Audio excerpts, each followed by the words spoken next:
Welcome to this episode of Massage and Myotherapy Connect, coming to you from Virginia, Alexandria in the US.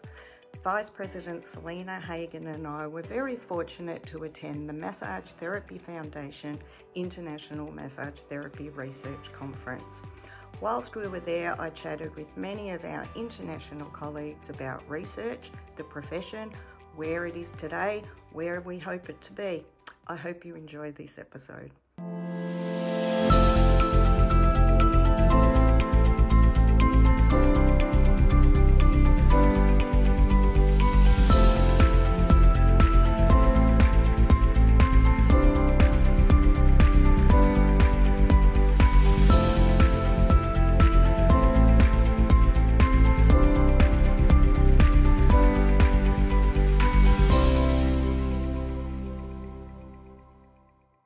G'day, it's Greg from Judo Love Sports Remedial Massage over in Perth, Western Australia. So this is the ADMA Pro. I've been using it for 6 years. I was introduced 6 years ago. Once I was bitten, I loved it. There's no way I would treat it without it.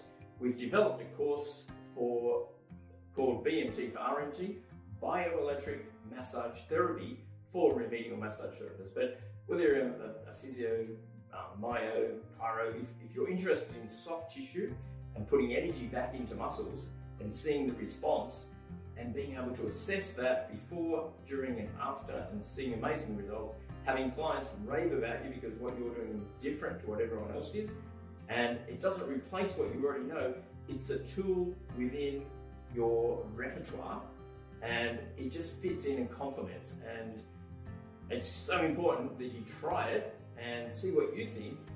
But the course is coming up, so give yourself a chance, but find out some more information and reach out. I'm more than happy to liaise and talk, and because I'm passionate about this, and I don't think that it should be a small group of people doing it. I think this is a game changer. The world's not ready for it, but that doesn't stop me. So take the opportunity, learn more about BMT for RMT, and be the change.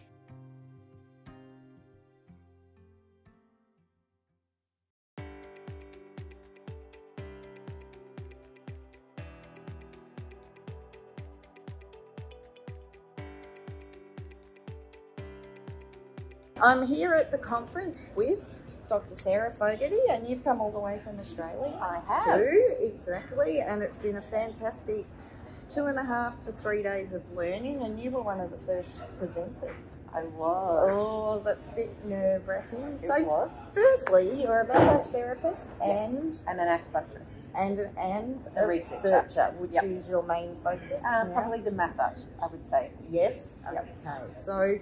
So you're here because you were the 2022 recipient of. The Massage Therapy Foundation grant. And so what does that enable you to do? So it enabled me to conduct some research on an area that I'm really interested in, which is the use of massage to support women who are pregnant after stillbirth. Oh wow! And did the project all come to fruition because you got the grant? Absolutely. We tried to get different grants for different organisations for a number of years, and they just couldn't get the project off the ground. And then when the Massage Therapy Foundation funded it, it meant that we were able to get it off the ground and collect some data, which is amazing. Oh, fantastic. And then you get to come here to Virginia, Alexandria in Virginia, and present your studies. And you got loads of questions too. I did get lots of questions. I got good questions as well. Yeah. So what was your biggest takeaway from your research? That anything, whether it surprised you or?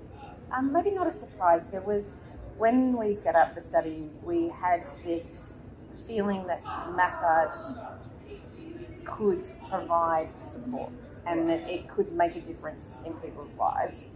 And when we read the data and the data started to come in, it started to be clear that that actually was what was going to happen, what was happening, which was really lovely. And I think sometimes when we're massage therapists, we work on our own, we don't get that really concrete feedback, that really decisive way and vision that you see a difference. And then when you see it in coming back in paperwork, it's so amazing. And we had multiple massage therapists, so we felt that it demonstrated that it was the massage done well by trained individuals, but it was the massage and that consultation that was doing it, as opposed to one individual who was amazing. And we all know lovely and amazing individuals, yes. But this was something that it was across the board, regardless of the individuals. So. That's so exciting, because we just need so much research in massage. As therapists, and I'm not a therapist, but all therapists know that they're good at it, the results that they get, but we need to be able to, sadly, it has to be researched to tell the world. Yeah. Unfortunately, it is. Yeah. And also, I guess there's that safety for the consumer. Yes. They know that it's relatively, without harm, and that it's going to, there's some reassurance for them that they're spending their consumer dollars in a way that will meet that expectation. But you also have another role with the Massage Therapy Foundation. I do. Which we have spoken to Amanda about that, and you work closely with her. So I do. I am one of the editors under Amanda for the journal, the International Journal of Therapeutic Massage and Bodywork, or IJTMB for short. Or IJTMB.com. Yep, to get it wrong every time. I'm not a great ambassador. And that is a free resource, as Amanda indicated. So, and has that been really, possibly a lot of work? It is a lot of work. But a big learning curve. And it's really lovely to see so many submissions that are highlighting what massage does and how it's helpful. And I think one of the really lovely things about the journal, which Amanda may or may not talk about, is that we're a journal that really allows for all different aspects of massage. So case studies. So some journals won't accept case studies, or they'll only accept randomised controlled trials studies, because they have such a high demand that they don't have to accept, or they can choose not to accept other forms of research, whereas IJTMB allows all different types of research. So case reports, which means we get to see what's happening, a little snapshot of people's clinic and what's happening in their clinic and what results they get for their patients. So, and you can share the knowledge. Exactly, and it's such a lovely thing to be able to do that. Yeah. Well, congratulations, you've done so much, I can't believe it, and you're here. And back to the grant, you applied how many times? I had 5 attempts at applying. I submitted 4, I didn't get one in time, so 4 attempts that actually got submitted and 1 that didn't, and it was on that 5th attempt that I got accepted. So you learned along the way, so don't give up. If you have an idea, don't give up, because you just... Tenacious, eventually. Tenacious, and that capacity to learn from each time. So every time I learned something about how to better design a study, write a grant, all of those skills that are required for grant stuff. And that's actually a very good point, because you receive feedback every time. So that's what the foundation is about. You don't have to. You can ask for feedback. Okay. And I asked, they do give it, but they don't just send it out for everyone, and I ask for feedback every time. Oh, fantastic. So, well, congratulations, and I look forward to seeing you back in Australia. So I'm still here in Alexandria, Virginia, and I'm with Amanda Baskwill. Lovely to see you again. We met last year in Canada at the CMTA, is that right? Yes, CMTA, hosted by the RMTBC. Yes, there's far too many acronyms, so yeah. So Amanda is the editor of the IJTMB journal. And what's IJTMB? The International Journal of Therapeutic Massage and Bodywork. And I think that's a love job. What's your other life? And then we'll get back on to that. Yeah, absolutely. So during the day, I am the Senior Vice President Academic at Loyalist College, which is in Belleville, Ontario. Wow, and we've talked about it, you're trying to get a bachelor up and running, aren't you? It's certainly one of my passion projects. I'd love to see us evolve the profession by having a degree available for massage therapists in Canada. Yeah. And quality education is really the backbone, isn't it? So, So back to the Massage Therapy Foundation. So your role as editor of the journal. What's the purpose of the journal. So the International Journal for Therapeutic Massage and Bodywork is a really important journal for massage therapy because it is an open access journal that strives to publish scholarly work in 3 areas. So we focus on research, which may seem obvious. It's very much the majority of the articles that we see, but we also have sections for practice and for education. And so we really want to be a journal that is accessible. We see accessibility in our open access status, so people can read the journal for free, but also, unlike some other open access journals, authors can also submit for free. And that's really important because that reduces the likelihood that work that massage therapists and researchers have done ending up on the cutting room floor, so to speak. It doesn't actually get out into the sphere for people to use and to translate into practice. But we're also accessible because we work with practitioners, educators, and early researchers to help guide their work and work through that journey that really is from idea to publication. And so we're really trying to create that access for people from the readers all the way to the authors. So you don't need to be a researcher in a lab coat or a writer. You're probably already doing it. Absolutely, you're 100% correct. Yeah, and the open access means there's no paywall for any purchase. No, you can search it, and as soon as you see it, you read the abstract, you can get right into the full text article. There's no payment required. Right, and that's on the MTF website. Oh, well, you can get to it on the MTF website, but we have our own website at ijtmb.org. Yes, so, and it's peer reviewed. Which is so important because, as our viewers know, we do a quarterly journal. And I've often thought about peer review, and it's just like, it's there thinking about maybe I could do 1 article a year peer reviewed, but I haven't got there yet, and I think it's a lot of work to set up. But you've already got it happening. Every article is peer reviewed, so it's quality assured. Absolutely. Yeah, I mean, it does take a little bit to get set up, but the great thing is that we have so many experts in our profession to be able to lend their ideas and to give feedback to authors on their writing. So the peer review process is time consuming, as it should be. Our peer reviewers take a look from their area of expertise. So sometimes we have practitioners who are reviewing the article for the intervention. So does the massage therapy that was provided make sense? Does it look like what we would expect for this population? Sometimes they're providing information around the discussion and the application of the findings. Is it relevant to practice and to what people would expect?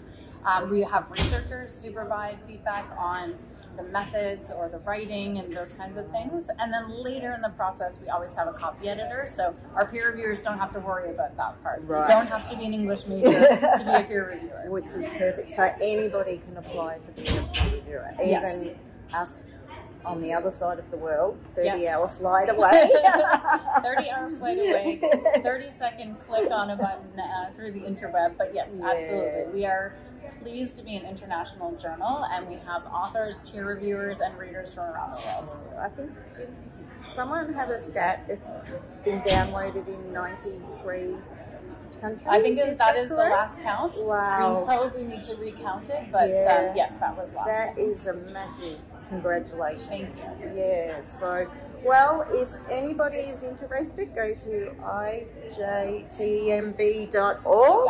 and have a look and look for some research, because you can find something that you can take back to your clinic as well. Well, thank you so much. It's so good to see you, and congratulations on all the work that you do. Thank you. So we're still here in Virginia, Alexandria, Virginia. And I'm with my good friend Cathy Ryan. Yes. So how are you? I'm good, and let's keep meeting like this. I know, I can't believe it. We've seen each other face to face twice in 6 months. I know, it's awesome. It is awesome. So it was last year in September in Vancouver at the CMTA, which and the RMTDC. I knew it was that. Yes. So we're here at the Massage Therapy Foundation conference. So I always get that wrong. So what's your relationship with the MTA? My relationship, well, initially I attended this conference, not the first one, but the second one. I at the time was a featured writer for Massage Therapy Canada magazine. So my job was to come to the conference, gather information, and do a bit of a research translation piece, so the application of the research into practice. So I've personally had a long relationship with this particular conference. Currently, I'm the vice president of the board of directors of the RMPBC, and the RMPBC is the proud sponsor of the Massage Therapy Foundation Journal. I didn't realize that. We sponsor the journal. So I'm here on behalf of the RMPBC. Because of that Because of our sponsorship. relationship with the journal. And the viewers know because I've had a chat with Amanda Baskwill about the journal. Well, I know, again, being from Canada, Amanda's from Canada, we go way back, so I've known Amanda for quite a number of years, and we're just really fortunate to have her in Canada doing all the great things that she does, and we're just really excited that she's the current editor of the journal. And it's fabulous, and we want to encourage all our listeners to log on to the website and have a look at it, because it can enhance your practice, the learning, and it's all free. It's free, it's open access, and today we heard all about the value of open access, not only for us as readers or consumers of research and how that can help support us in practice, but also for the researchers themselves, that there isn't these difficult barriers, financially speaking, because a lot of journals, the researcher actually has to pay to get their work published, whereas this is an open access, and as well it's access for other healthcare providers, so it gives exposure to us and what we do, to other professional healthcare providers, and as well it's a place where clients of ours can go. And I have had that experience. Oh, have you? Where a client has come in to my practice and say, hey, I found this article about, whatever it might be, and can you talk to me about that? Because they know I'm a bit of a science nerd, so. Isn't that fantastic? So I've had that experience where I've actually had a client Google and find an article about massage therapy research and bring it into my practice. So what's been your most enjoyable time here at this conference? It's hard, I know it's hard. Human contact. Which is why I love live events. Yes. I think especially for us as massage therapists, because what we do is touch base. Yes. And because we spend so much of our time in practice in close proximity to another human being, and I'm a science nerd, but also the therapeutic alliance piece of practice is just such an important thing to me. And I've been in practice for 35 years. And coming to an event like this just re-energizes me. So I just really value that part of it. And then just the opportunity to hear the researchers talk about their work. Many of them are clinicians.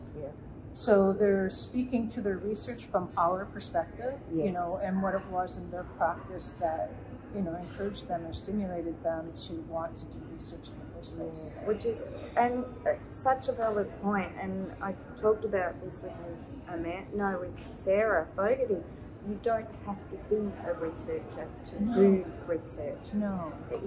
We have our case study scholarship. Anybody, any one of our members can apply for that, and I think it's an education piece of what is a case study, what can it lead to. It could lead to being published. It could lead to disseminating your knowledge to thousands of people and then using that in their clinic. Well, and one of the things that was talked about today in one of the presentations was just, having this framework that it described what actually was the protocol for the massage therapy that was provided.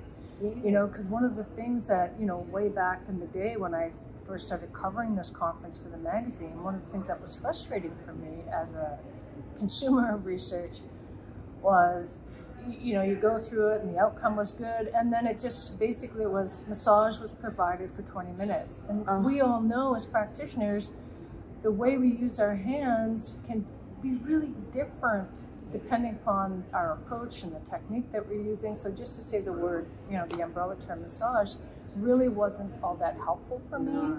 So when I started to see more information about a description of the technique that was used or the protocol that was used, that became much more meaningful to me in practice and has really helped support me in getting better outcomes for my patients, because that's really what it's all about. It is. At the end of the day. At the end of the day. Anyway, it's so good to see you in person again after all these years of Zooming and emailing, and I look forward to seeing you again soon. I hope so. And we got to keep meeting like this. We do. Thanks. Thank you. All right, so still in Virginia, how exciting. It's I can't super believe exciting. I'm here, and I'm here with Adrienne Asta, is that correct? That's correct. Who is the immediate past president of the Massage Therapy Foundation and the hostess with the mostess. I must say, you just set the tone for the entire conference. You came out so excited and you set the tone, which I think the audience ran with. I think so too, and I fed off of the audience. You know, it wasn't just, you know, hey, this is great.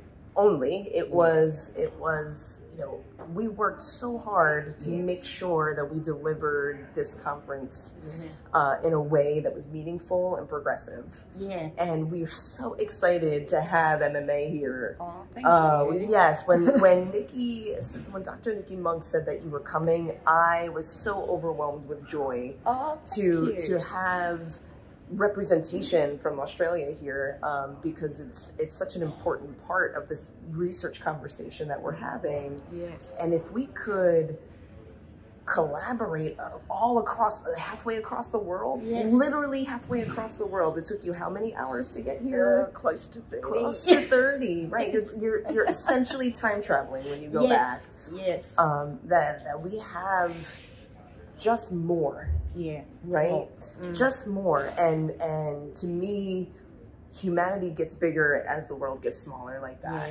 Yeah, it does. And to know that we have a similar language, right? This universal language of touch. Yes. Is a lot of what we explored over the past couple of days, right? It's just this language that we're trying to refine and define and things like that, right? That I would love to let's keep going. Let's keep going. And it is a research conference, which a lot of people would shy away from, and as much as there was research presented, it was very educational about what research is and what is needed in massage. Right. So Nikki makes this distinction for us, which is it's more of a conference about research versus a research conference. She says that a lot, and I don't quite understand that in that phrase, but I do know that this was more about us disseminating research, right, versus doing it here. Yes. So this is research that has been done or is in process,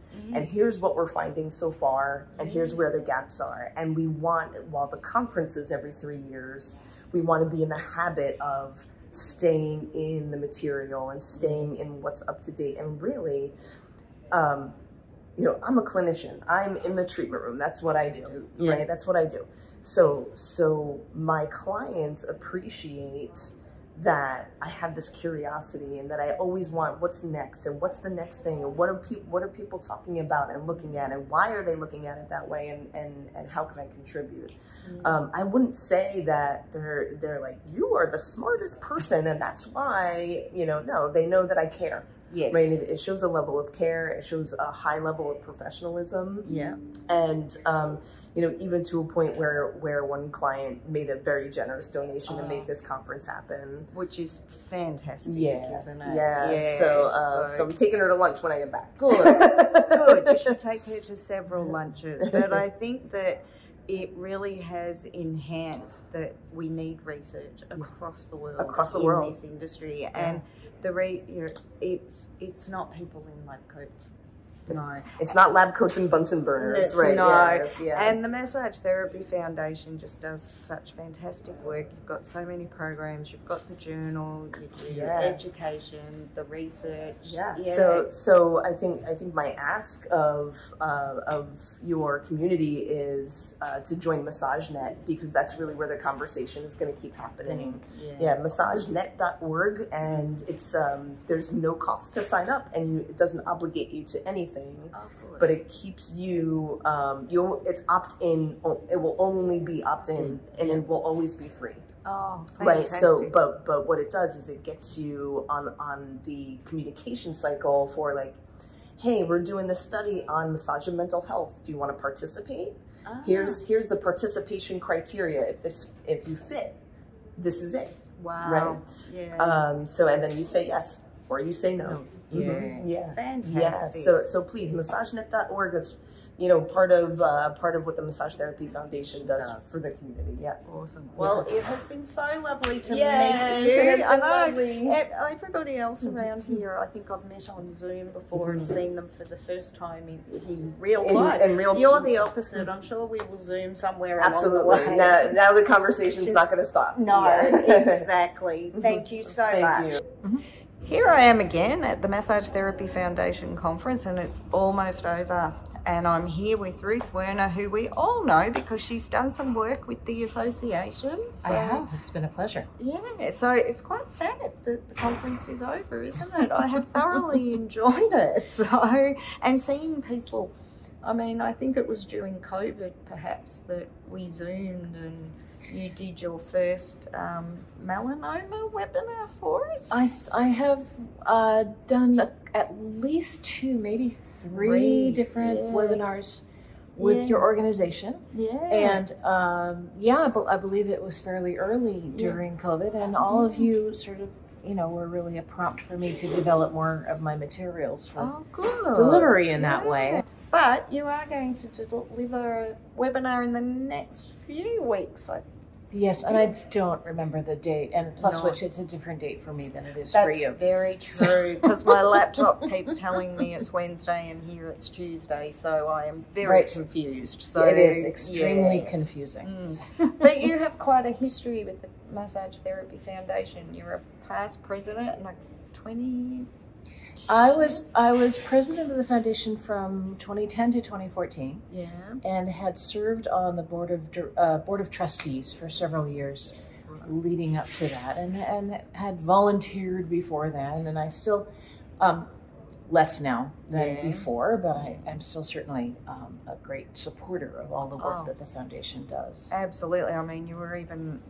Well, were you on panels or you're on the wrap-up? I think a bit of both. So actually, I didn't know that I was going to be doing that. But one feature that they've done every day of the conference is to have the past presidents sort of compare what we've seen to the history of this meeting and the history of our interaction with this kind of work. Oh, wow. And it was very interesting because I don't know or was not completely aware of the Massage Therapy Foundation's history for a start, and everything else that they do. Yeah, I've always known about the journal, but just the scholarships that are provided, and like I spoke to Sarah Fogarty, and she was the 2022 awardee of the scholarship, which is fantastic, and she's Australian.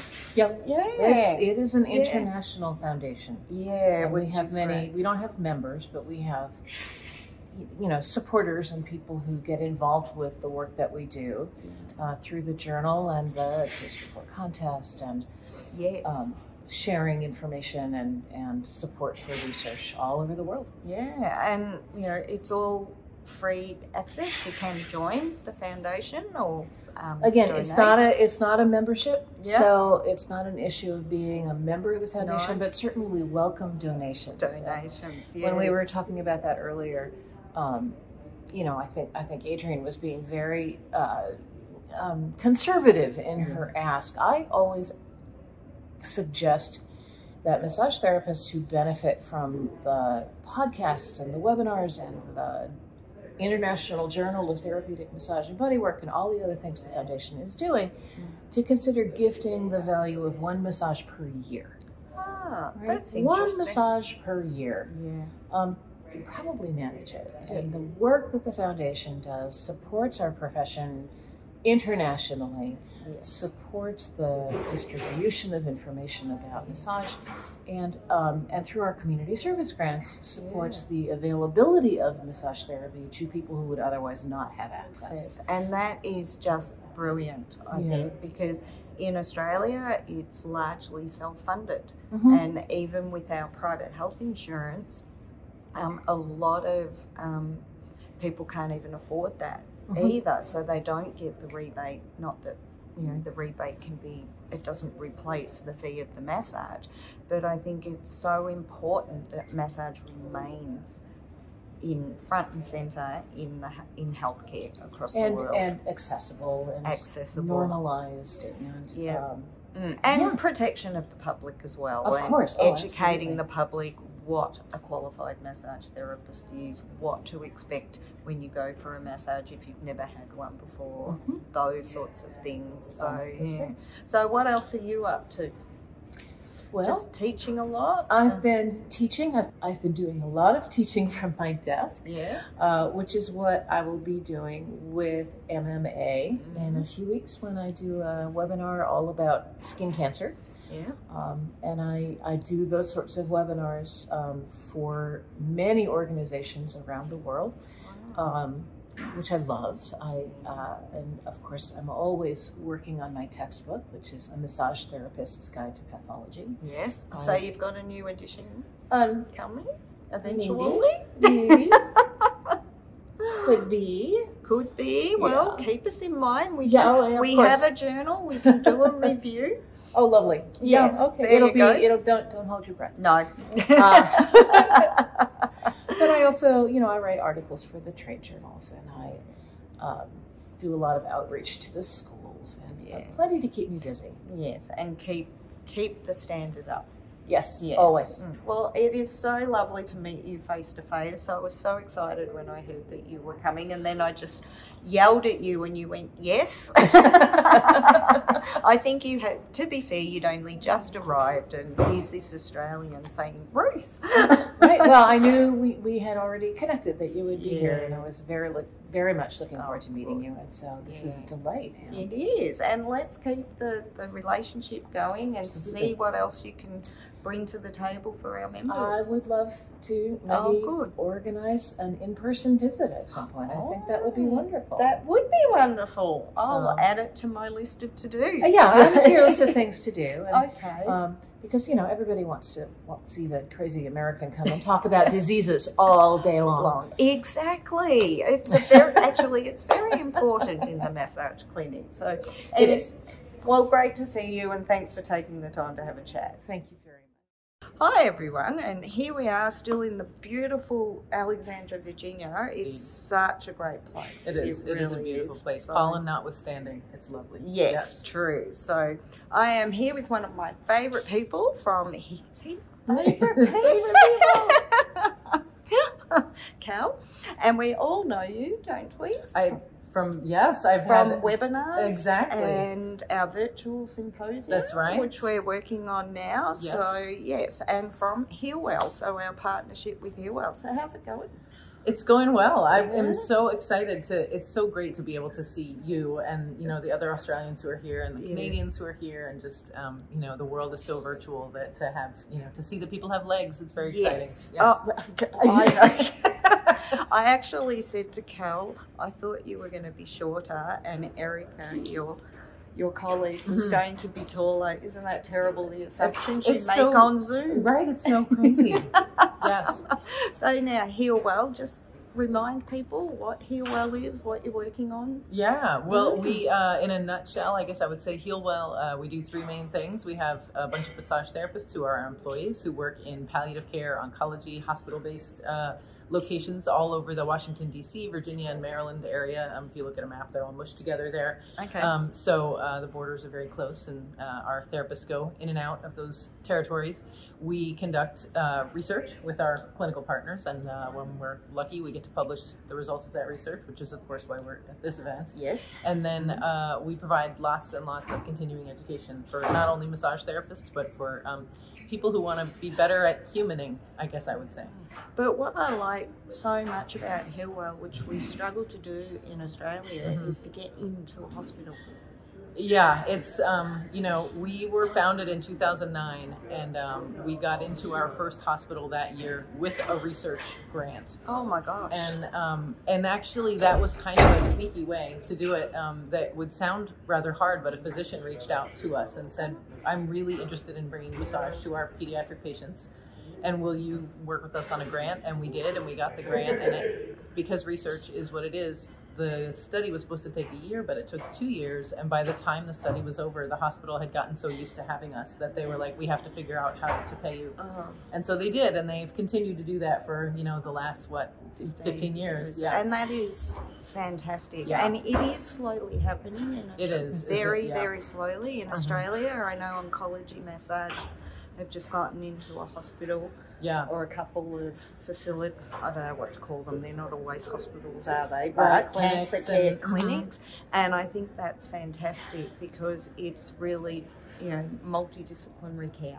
Absolutely. Yeah. Yeah. Well, and I think, I mean, you know, I am no defender of capitalism or competition, but I do think that once centers start to see other centers offering this thing that is clearly in demand by patients, and they're really starting to see that it's so beneficial for patients that they figure out how to make this thing happen that they've been resisting for a long time. Exactly. And I think that's a good point. It's also educating the public on the benefits. And, you know, let's just get rid of the cancer word, but about anything. Absolutely. So, and it's and if the public demand it, then that's it. Yes, the market has to respond. Hopefully. Yes, I know.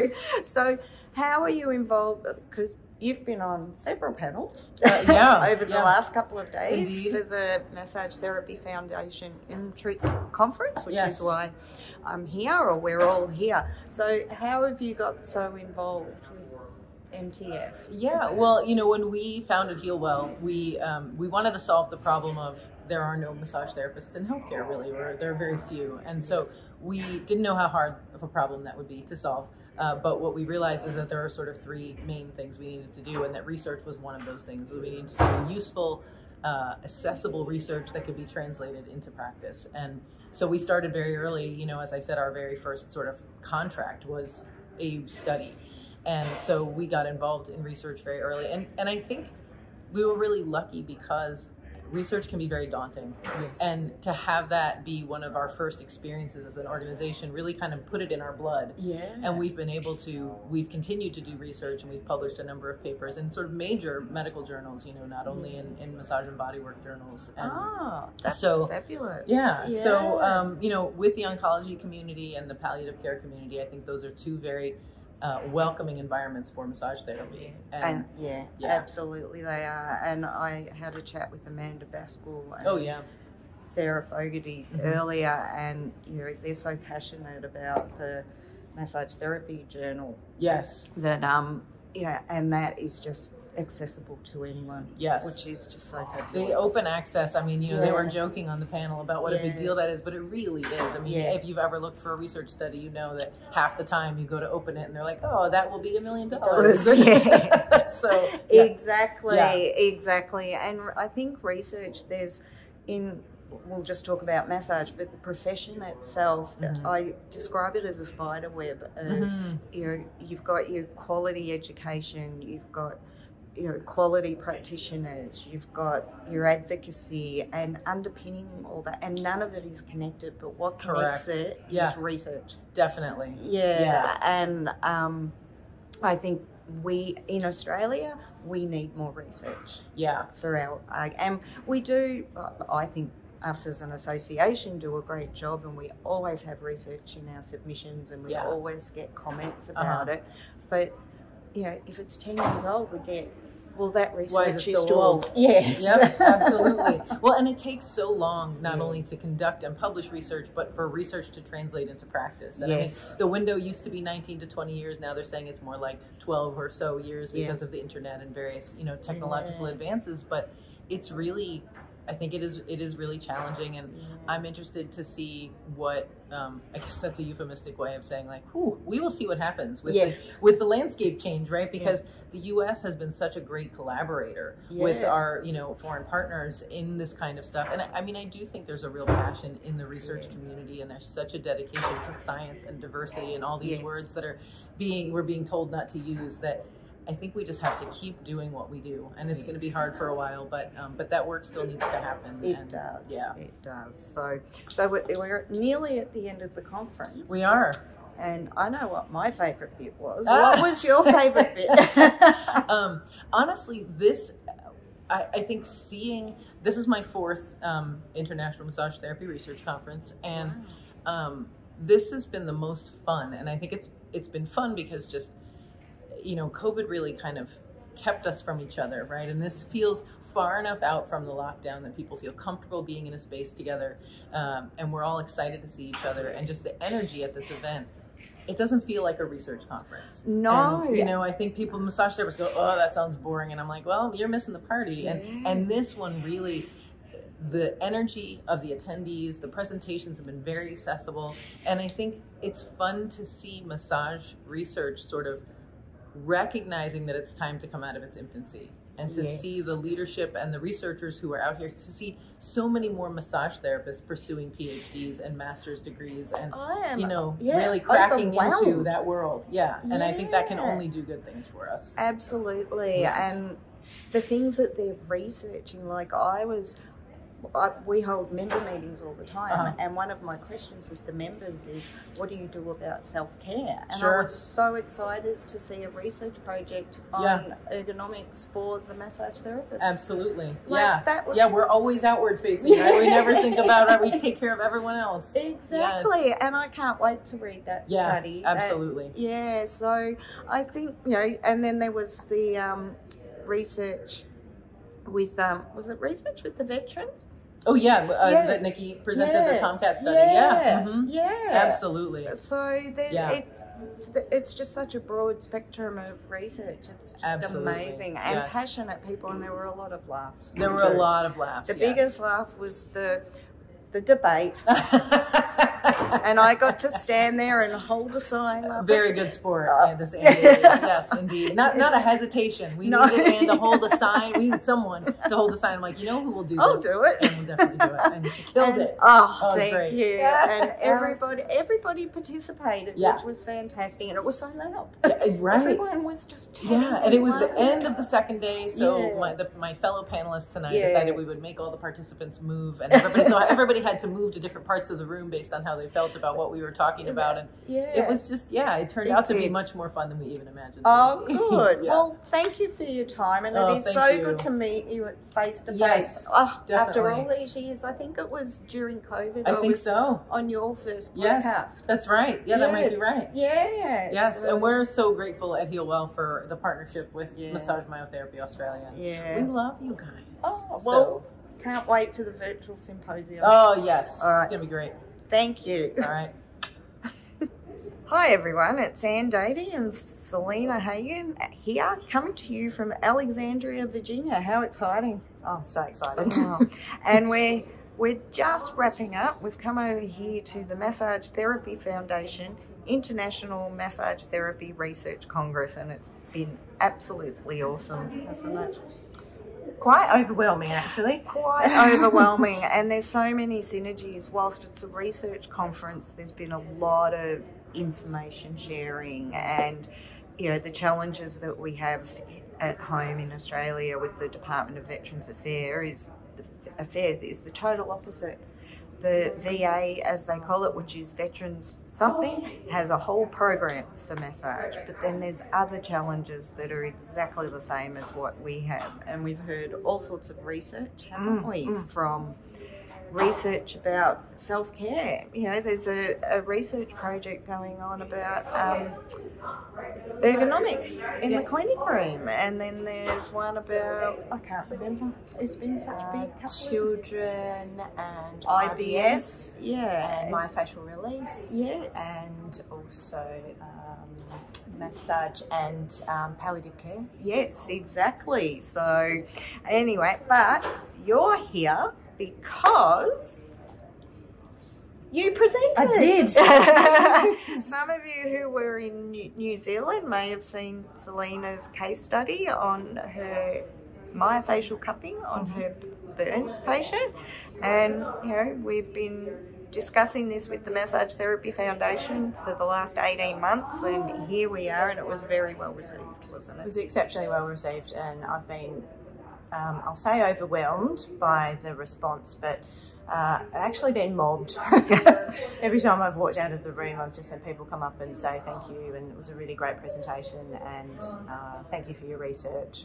And yeah, really well received, and it was exceptionally humbling to be in the room with so many amazing other therapists that are doing research, and a lot of academics in the room as well. So whilst I thought I would feel a little bit intimidated, I haven't at all. I've been received so well, so you know, warm and welcoming. Everybody in the room has just been so wonderful. It was a really, really nice vibe in the room. So to present on the last day, after sitting in the room for 2 days, it was just really exciting, humbling, overwhelming. You know, pretty much everything that you can think of, it has been. So I'm super excited where the next step will come with my own research, but also for the association as well, just where it's going to go, just out the contacts that Anne and I have both made in America with the association and all the other associations like Healwell, and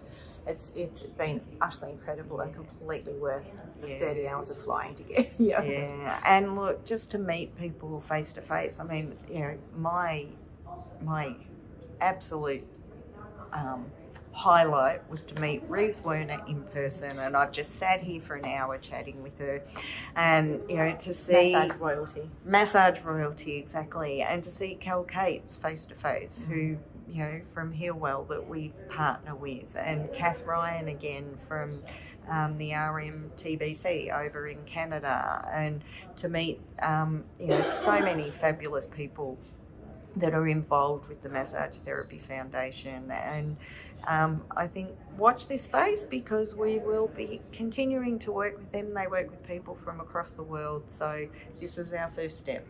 It certainly is. I think watch this space with Massage and Myotherapy Australia and research and case studies. I think there's some exciting avenues we can go down with all that as well. So yeah, definitely watch this space. Yeah.